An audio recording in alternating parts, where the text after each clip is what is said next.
Hello, my name is Chris Dale, and I work for the Acera School in Winchester.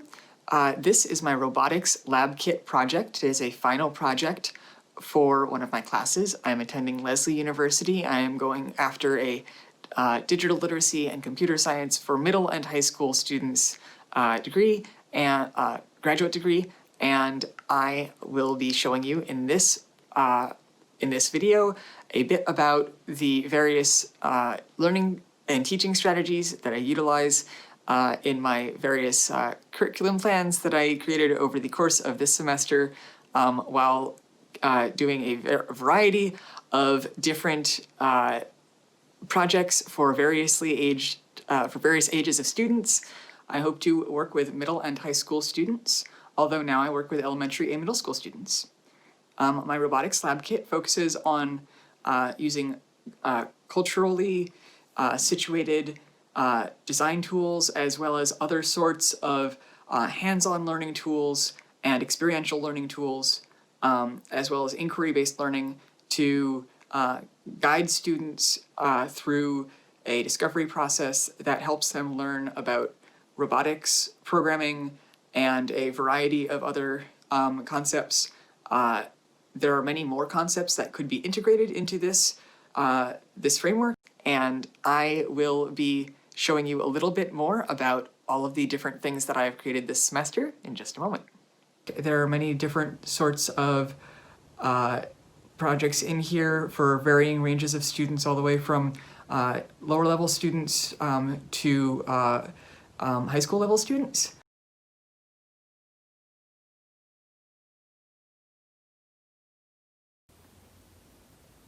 So here we can see Project 1. This is a combination of aesthetics as well as construction strategies and essentially learning about making. The project here is a doorstop. The idea is that these students would be constructing simple machines and then making them look good in some way. So here's Project 1. I used Project 1 to have students work on learning about 3D shapes and create what ultimately is a doorstop, but we're using it to learn about simple machines and other sorts of more basic concepts like that. The second project is a spin art machine, which would be utilizing various materials that are different than the materials utilized here, although the same principles apply of making some markers spin around and creating either some splatter or drawing little spirals on the sheet. Down here you can see Project 2. This is a spin art machine. The idea is that you turn this on, and markers would be attached in here using some rubber bands, and that allows those markers to spin around and splatter everything. So you can see that it creates art like this.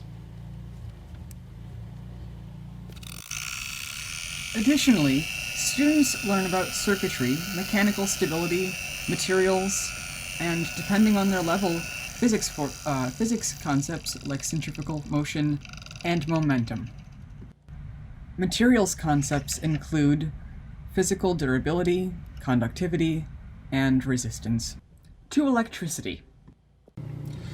So, as you can see, the spin art does a really good job at creating a very fun pattern of sort of speckled polka dots and other sort of big splotchy sort of spots that really give you sort of it's just a really fun sort of an appearance. And this is something that the students can utilize to create something that is gonna ideally become a little lantern or some sort of 3D art or something like that.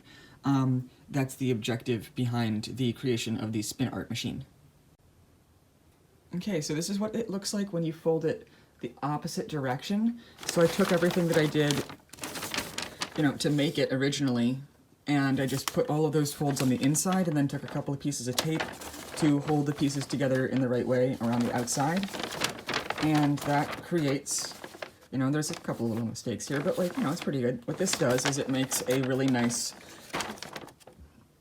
little lantern that can be, you just trim the top off to the right height, and voila, you have a really cool splatter lantern. Here we can see Project 3, in which the students would be able to construct some sort of a game that is using microbit. This is Cat Run that I created. The cat is able to jump, and he is able to slide. And by jumping and sliding, you can make the cat jump very high. Here we can see Project 3. This is the Scratch Cat being used as the sprite for a jumping game. I drew all the rest of the sprites here, and you can slide off of the little vines, and that allows you to do cool stuff like that. So that's the idea behind the game here. The objective here was having students create a game utilizing the microbit as the controller for the game, so the overall idea here is that these students are learning about not just about programming, but also about the interactions between a computer and like a peripheral, sort of an external tool that can communicate with the computer to tell it things about the way that, say, buttons are pressed, for instance. The next project was a D&D robot. Down here we can see Project 4. Project 4 was a project in which I created some Dungeons & Dragons map components that integrated with a microbit and allowed the components to move around. For this project, students utilize guided brainstorming processes to allow them to come up with ideas of ways in which they can use a microbit to create something that will be useful to them in their everyday lives. So the idea with this project would be that students would work on practicing their art and like creative skills, as well as their tactical mindset of like which of these different materials are going to be beneficial for running a D&D game. The idea of the project overall would be students are creating something that's going to benefit them and is going to help them maybe have fun, maybe it's going to be something that they use as a sculpture, something like that, or maybe it's something more practical. The idea was to create something that the students would use that could integrate some of the features found on the microbit. I constructed a wide variety of different components, like castle pieces and various sort of dungeon pieces, including buttons that I soldered myself that allow the dungeon itself to interact with components of the programming on the microbit. We have servos here, just underneath, you can see, and also located inside the sort of control tower, there was a elevator lift arm that was also created. The various components were controlled by the microbit attached to the GPIO breakout board on a circuit board. Some components have faltered and failed already, but as you can see, the overall idea is that I would use styrofoam, hot glue, and various recycled pieces of styrofoam to create some various sort of useful things for me as a Dungeons & Dragons player. Students would variously create things that are useful to them.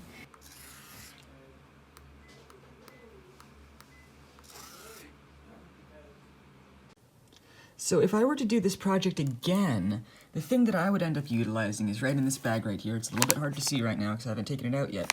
But this is a 4 AA battery holder pack with a 3-pin servo connector, which means that essentially what can happen is that I can power the servos through here without actually sending the power through the microbit, which is something that can actually cause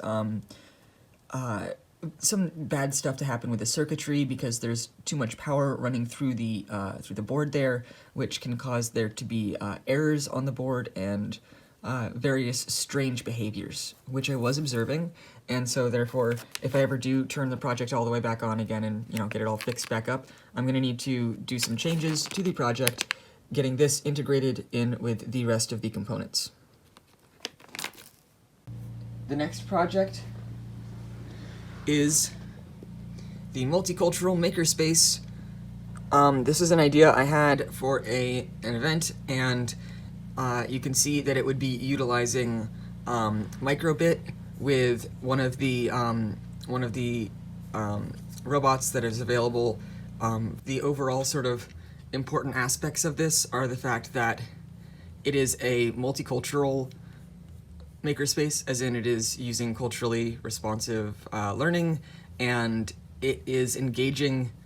The idea behind this activity would be that it would equally engage girls and guys in sort of stereotypically girl or guy oriented activities. We have creating wearables that can be programmed, and we have creating sumo robots that can that will sort of push each other around. The idea is that there will be a soccer ball, and a soccer ball will be the actual objective of the game. And then the robots would, we would probably have to, construct a little protective sort of a case around them of some sort, and that would be a big part of the challenge. But the overall idea of this is that it allows students to explore in a sort of non-gendered zone, in the sense that it wouldn't really matter if you were a girl and wanted to go work with the guys, or were a guy and wanted to go work with the girls. I would make sure that everybody is understanding that it's okay to go work with whichever sort of side of the room that you want to, where you're maybe developing something that would be part of the, cheering on the robot teams, or maybe you're focusing more on actually being a component of the robot team. The idea would be you'd construct some different sumo robots, and you'd construct some wearables, and you would also construct, using the Adafruit, maybe some different sorts of audiences to watch our sumo matches. And then what would happen is that it would be essentially be able to have an event that would be happening in the regular makerspace that would be open, on a regular basis, and the event would be the purpose of that would be essentially to have the students show off the various things that they had developed. Project 5 would be utilizing the varieties of different tools that are seen here. Everything from the motors to the microbit to the servos here could be utilized, as well as the Adafruit could be utilized in service of Project 5, which is a combination of an event and a regularly repeating activity that would sort of lead up to that. It is a makerspace activity that uses multicultural sort of ideas to help guide the creation of the various sort of themed sort of sets of time that would be broken out into creating various multicultural events. The Robo Sumo Soccer event is designed to allow students to express themselves in whichever manner they feel most creative. It allows students the freedom to express themselves regardless of typical gender norms, due to the fact that essentially the teams would all be responsible for completing aspects of the projects that are both stereotypically masculine and stereotypically feminine. I would do this simply because as a teacher, I found that there are some students that are very strongly engaged by this, and having a minority of the class strongly engaged with a project can help the majority of the class become involved. Up here, we can see an example of Project 6 using the Adafruit to develop a wearable. So this is pretty much like as I described in that last project, but this is actually implementing that. This is a wearable that changes when you move it. So the brightness of these LEDs around the outside is affected, and the color and brightness of these LEDs in the center are also connected via the programming. One of the things I'm most proud of with this project is the resistors here that allow these various LEDs to actually turn on and off at a similar brightness. The blue, the green, and the yellow and red are different powers. So blue takes the least, or rather the second most amount of power, green takes the most amount of power, and red and green take the least amount of power for them to be lit up to the same brightness. And because I was basically able to use some trial and error to figure out how to get the various LEDs to light up to the appropriate brightness by adding in a 10 ohm resistor here and a 100 ohm resistor there. The Adafruit Circuit Playground Express is able to be programmed to glow in a variety of colors and has a variety of inputs and outputs through its internal sensors and the various pins around the outside, as you can see there. If I turn this switch off, you can see that I also utilized some resistors here to allow the LEDs to all glow at approximately the same brightness. So we can see, in addition to that, when I move this around, it will turn on and off the components based on the motion of the gyroscope. This is the last project, and for this project I had actually purchased this battery pack. This is a battery pack that has a number of AAAs in it, as you can see here. So this AAA, the 3 AAA configuration, would typically run too much power through the board, and so utilizing this with this board is appropriate, because this is an Adafruit board, or rather an Adafruit battery pack, and this is an Adafruit board. And over here, this is a battery pack that is designed for use with the servos, and then the power for this is actually supposed to be much less. In fact, you can actually power a microbit using just a button cell battery, as shown in this example, which is a Mi-powered version of the microbit.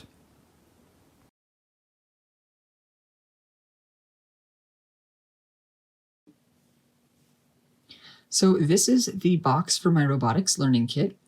It will be utilized in such a way that the initial materials will be stored inside the box, and then later the box will be utilized as a storage mechanism so that the students will be able to differentiate their projects from other students' projects. Over here, we can see the Way in Top Electronic Components Fun Kit. This is an excellent source for students to have.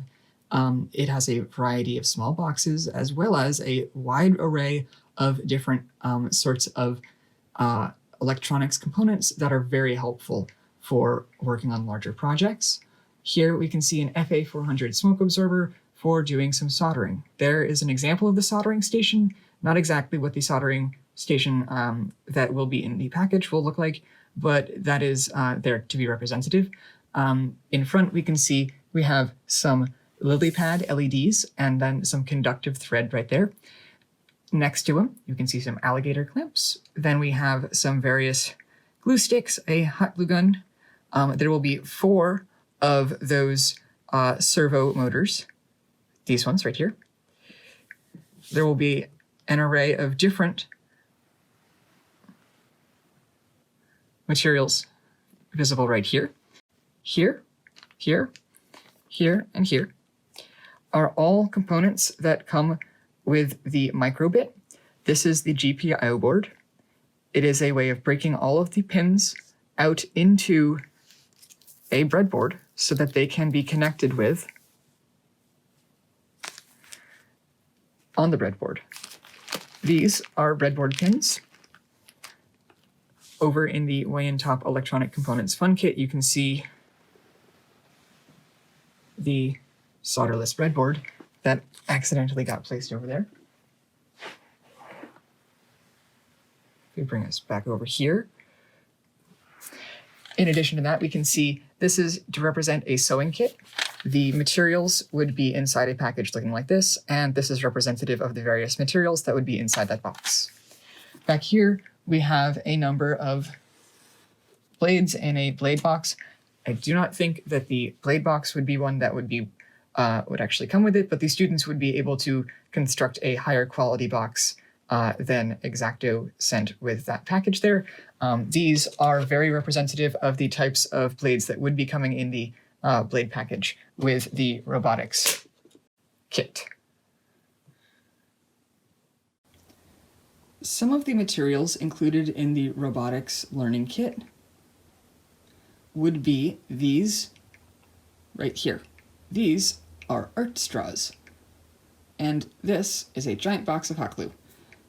Hot glue and art straws are excellent tools for creating various three-dimensional shapes, figures, art, and various forms of, and they're excellent for expressing various forms of creativity.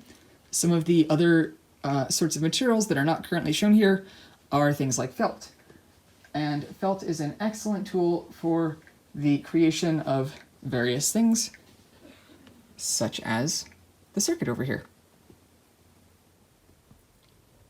Part of the reason why the robotics lab kit comes with such a prodigious amount of hot glue is because students can really utilize this in a wide array of manners, all the way from utilizing it for adhering to things together, to building up on itself to create things simply out of hot glue, to using a combination of various hot glue and other materials to create sort of composite materials. There's a wide array that hot glue is capable of doing, especially in combination with paper and foam. Here is an example of using paper and foam and hot glue together.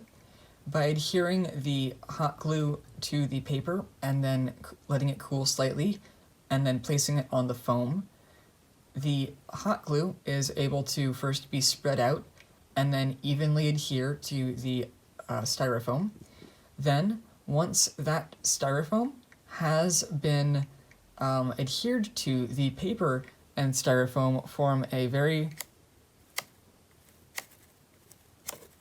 springy and resilient material that is far more resilient than either the paper or the styrofoam or the hot glue alone. Students would be free to recycle all sorts of different things, whether it's old art projects that they bring in, or just regular pieces of packing material, old sorts of shipping materials, various things that are clean trash and different shipping materials, or even old projects that they worked on but they want to change or modify in some way to make them better somehow.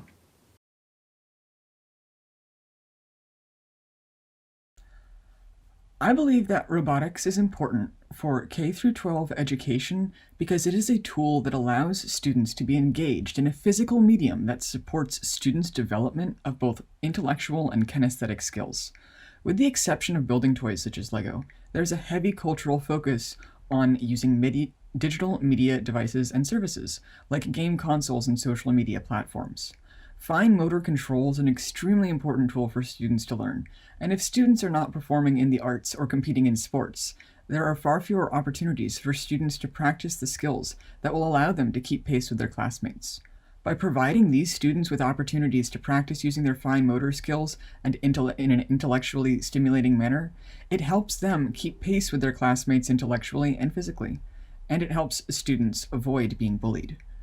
Additionally, participating in robotics and programming in after-school programs looks good on a student's transcript and helps give students a fighting chance of getting into prep schools and colleges regardless of their socioeconomic status.